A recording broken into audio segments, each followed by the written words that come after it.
அந்த கோவத்துல அவன் பாட்டி கிட்ட இருக்கிற அந்த ஒரு இடத்த வித்துட்டு என்ன பண்ண போற அப்படின்னு சொல்லி கத்திட்டு வெளியில போறான். அதுக்கப்புறம் கிணறு வெட்டுறதுக்கு காசு வேணும்னு சொல்லி களிமண்ல விநாயகர் வைக்கிறேன்னு சொல்லி ஊர் ஃபுல்லா காசு கேட்கறது, அப்புறம் வச்சிருக்கிற சைக்கிளை விற்கிறது, வீட்டுல சேர்த்து வச்ச காசை எடுக்கிறதுன்னு அப்படி இப்படி காசை புரட்டி ஒரு கடப்பாறையை வாங்குறானுங்க. இப்ப பாட்டி வெளியில வராத மாதிரி வீட்லயே வச்சு பூட்டிட்டு இவனுங்க கிணறு வெட்ட ஆரம்பிக்கிறானுங்க. காலையில எந்திரிச்சு பார்த்தா வீடு பூட்டி இருக்கிறத பார்த்து பாட்டி ஷாக் ஆகுறாங்க.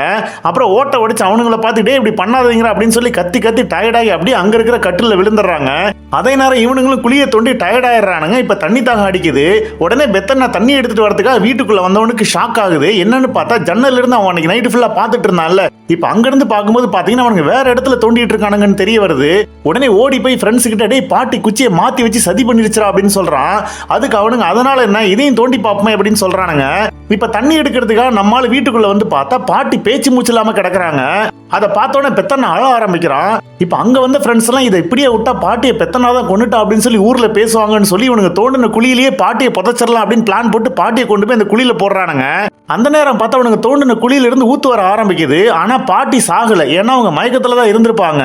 டேய் ஏன்டா அப்படி பண்ணீங்க அப்படின்னு சொல்லி அவங்க அங்க இருக்கிற மண்ணலி அடிக்க பசங்க எல்லாம் தெரிச்சு ஓடுறானுங்க. ஆனா பெத்தனா மட்டும் பாட்டி இன்னும் சாகலன்னு சொல்லி ஓடி போய் பாட்டியை கட்டி பிடிச்சிக்கிறான். இப்ப பாட்டி அவங்க வயல்ல ஊத்து இருக்கு அப்படிங்கறத தெரிஞ்சுக்கிறாங்க. அப்புறம் என்ன பேரனோட ஆசைக்காக கிணறையை வெட்டி கொடுத்துறாங்க அப்படிங்கிற மாதிரி இந்த படத்தை சூப்பரா முடிச்சிடறாங்க.